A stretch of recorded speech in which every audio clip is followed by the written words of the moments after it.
आज के क्लास में बात करते हैं torque in similar field due to electric dipole. समरूप क्षेत्र में द्विध्रुव के कारण बल आघूर्ण। प्रीवियस वीडियो में आपने देखा था कि टॉर्क क्या होता है, टॉर्क कैसे जनरेट होते हैं, टॉर्क को कैसे कैलकुलेट करते हैं। और आज के क्लास के वीडियो में देखेंगे कि ये जो टॉर्क होता है, ये जो बल आघूर्ण होता है, इसकी वैल्यू सिमिलर फील्ड में डायपोल के कारण कैसे कैलकुलेट करेंगे। तो चलिए सबसे पहले हम यहां पर सिमिलर फील्ड को दिखाते हैं। और ये सिमिलर फील्ड क्या होते हैं, तो आप लोग को बताए थे सिमिलर फील्ड की पहचानने की तरीका कि सिमिलर फील्ड में जो इलेक्ट्रिक लाइन्स ऑफ फोर्स होते हैं वह एक दूसरे के पैरेलल होते हैं। वैद्युतीय बल रेखाएं एक दूसरे के समानांतर होते हैं। इसका मीनिंग हो गया कि अगर electric lines of force parallel होंगे तो वह किस फील्ड को रिप्रेजेंट करेगा, सिमिलर फील्ड को रिप्रेजेंट करेगा। तो चलिए यहाँ पे हमने ये पैरेलल लाइन्स ऑफ फोर्स हमने ड्रॉन किया। ये हो गया पैरेलल लाइन्स ऑफ फोर्स, जो बता रहा है कि यह फील्ड इलेक्ट्रिक फील्ड है। और ये जो हमारा डायरेक्शन होगा वो होगा इंटेंसिटी का, वैद्युत क्षेत्र की तीव्रता का। अब इसमें डायपोल को रखते हैं। तो चलिए ये हमने लिया कि कोई एक डायपोल है। यहां पे हमने चार्ज रखा प्लस क्यू, यहां पे हमने चार्ज रखा माइनस क्यू। और डायपोल जब है तो दोनों का बीच का एक डिस्टेंस होगा, shortest distance, and that is the 2L। ये एक डिफिनिट एंगल पर होंगे। ये एंगल हमने लिया theta. This is the point A and this is the point B। अब दोनों पर फोर्स की डायरेक्शन क्या होगी, पॉइंट A और इस पॉइंट B पर।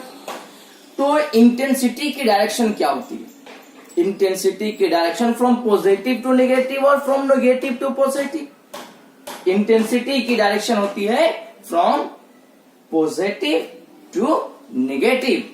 तो this all are the positive lines and here negative lines.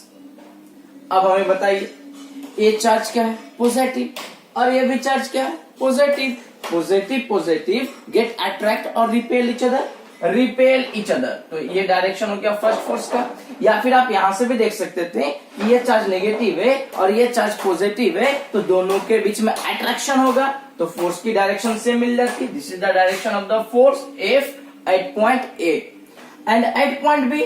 This is the positive और ये नेगेटिव। पॉजिटिव नेगेटिव क्या होगा, अट्रैक्शन।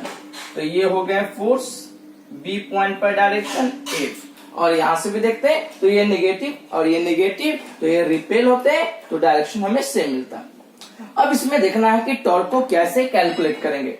तो चलिए अब यहां से टॉर्क के लिए देखते हैं कैलकुलेशन। तो अगर टॉर्क की बात करें तो सबसे पहले नेट फोर्स यहां पर देखते हैं कि क्या होता है।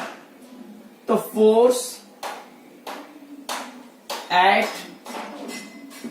पॉइंट A, पॉइंट A पर फोर्स क्या है, तो फोर्स होते हैं F equal to Q into A। First force हो गया। उसी तरह से अगर सेकेंड पॉइंट पर हम बात करें, this is the first force, that means point A, and force at point B, FB value क्या हो जाएंगे, Q into E। Okay, charge Q and intensity E. This is the force at point B. The both amount is the same. But if you look at the direction of the force at point A and at point B, the force will be opposite, विपरीत दिशा में है बिंदु ए और बिंदु B की force, और जब दिशा विपरीत होगा और नेट फोर्स कैलकुलेट करेंगे तो दोनों फोर्स को क्या करेंगे, सब्ट्रैक्ट करेंगे, that means F of A minus F of B. Now put the value of the both, what is the value of the F of A, Q into E, and what is the value of force B, that is the minus q into e, both get cancelled, that means the net force on the torque is the 0.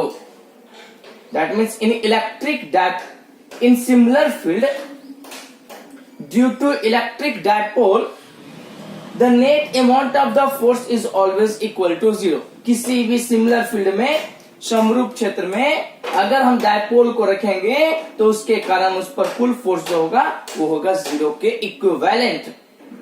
तो दोनों force हमने यहां पे लिए, net force आपने calculate किया 0, that means net force F net equal to 0 हो गए। अब देखते हैं टॉर्क की कैलकुलेशन, क्या होगा कैलकुलेशन टॉर्क का। You have seen the net force F net is equal to 0। Now अगर टॉर्क की बात करें तो tau equal to formula the force into perpendicular distance, दोनों फोर्सेस के बीच का। तो परपेंडिकुलर डिस्टेंस क्या होंगे, तो इस तरह से एक लाइन ड्रॉन करेंगे, एक लाइन ये ड्रॉन करेंगे,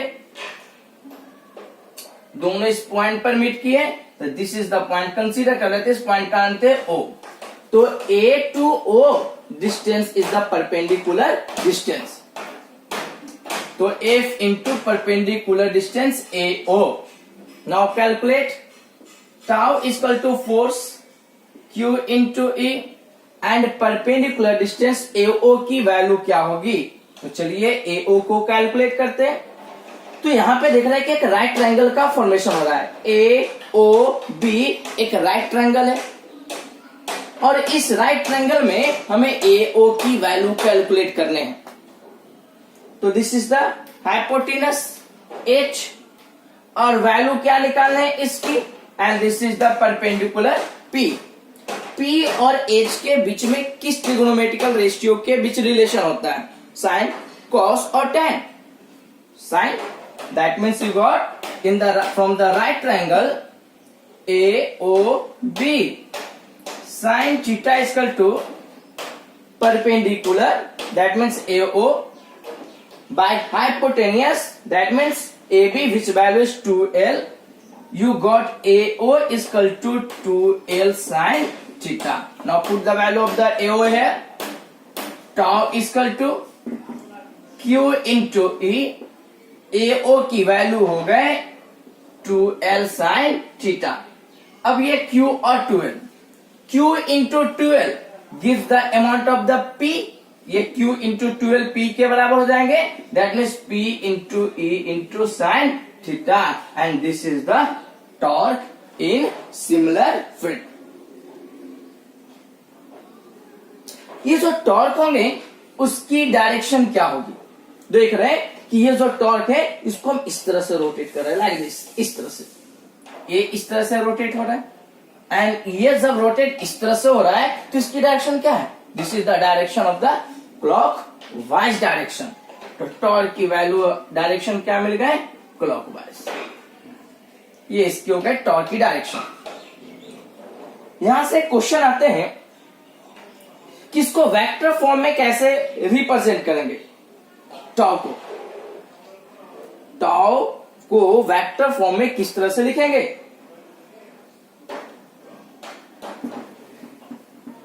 बताइएगा। Tau vector equal to p vector cross e vector, और tau vector equal to e vector cross p vector. दोनों में कौन से करेक्ट है, p vector cross e vector और e vector cross p vector. चलिए देखते हैं डायरेक्शन को। आप लोगों ने वेक्टर में 11th में डील किया होगा कि a cross b equal to a b sine theta, but a cross b never equal to the b cross a. दोनों अलग अलग डायरेक्शन को देंगे, वैल्यू सेम देंगे, वैल्यू में ये भी आपका वैल्यू पी साइन थीटा, ये भी वैल्यू आपका P sine theta, both the value will be same, but direction देखेंगे तो P क्रॉस E और E क्रॉस P की डायरेक्शन डिफरेंट होंगे, अलग अलग होंगे। तो क्या होंगे देखते हैं which one is the correct. चलिए सबसे पहले बात करते हैं टॉर्क का। अगर इस टॉर्क की बात करें तो इसकी डायरेक्शन क्या है, क्लॉकवाइज। चलिए E और P, E कहाँ है ये और P कहाँ है ये, तो ये हमारा है E, this is the direction of the intensity and this is the direction of the P। अब E cross P, that means E को आपने किधर ले गया, P की ओर। अगर E P की ओर जा रहा है तो इसकी डायरेक्शन में क्या मिल रहा है, क्लॉकवाइज और anti clockwise, anti clockwise, that means इसकी डायरेक्शन क्या होगा, एंटी क्लॉकवाइज, और इसकी डायरेक्शन क्या है, क्लॉकवाइज। क्या टॉर्क और इसकी डायरेक्शन सेम है, बिल्कुल नहीं, दैट मीन्स ये आपका E क्रॉस P नहीं होंगे। चलिए देखते हैं P क्रॉस E की ओर। अगर टॉर्क की बात करें तो this gives the direction of the clockwise, ये था ना, क्लॉकवाइज घूम रहे थे, इस तरह से रोटेट हो रहे थे, ये टॉर्क जनरेट कर रहा था इस तरह से घूम करके, दैट मीन्स ये क्लॉकवाइज है। अब देखते हैं P क्रॉस E को। तो चलिए ये हमारा P है और ये E है, तो P किसकी ओर जा रहा है, E की ओर, तो ये P जा रहा है हमारा E की ओर, इंटेंसिटी की डायरेक्शन की ओर। अब इसकी डायरेक्शन देखा जाए, ये क्लॉकवाइज और anti clockwise, clockwise, that means ये भी हमारा डायरेक्शन क्या मिल गया, क्लॉकवाइज। तो टॉर्क की डायरेक्शन भी क्लॉकवाइज और P क्रॉस एक E की डायरेक्शन भी क्लॉकवाइज, दैट मीन्स दोनों की डायरेक्शन क्या है, same. That's why you can say that tau vector equal to क्या हो जाएंगे, P vector cross E vector. तो दिस इज द टॉर्क।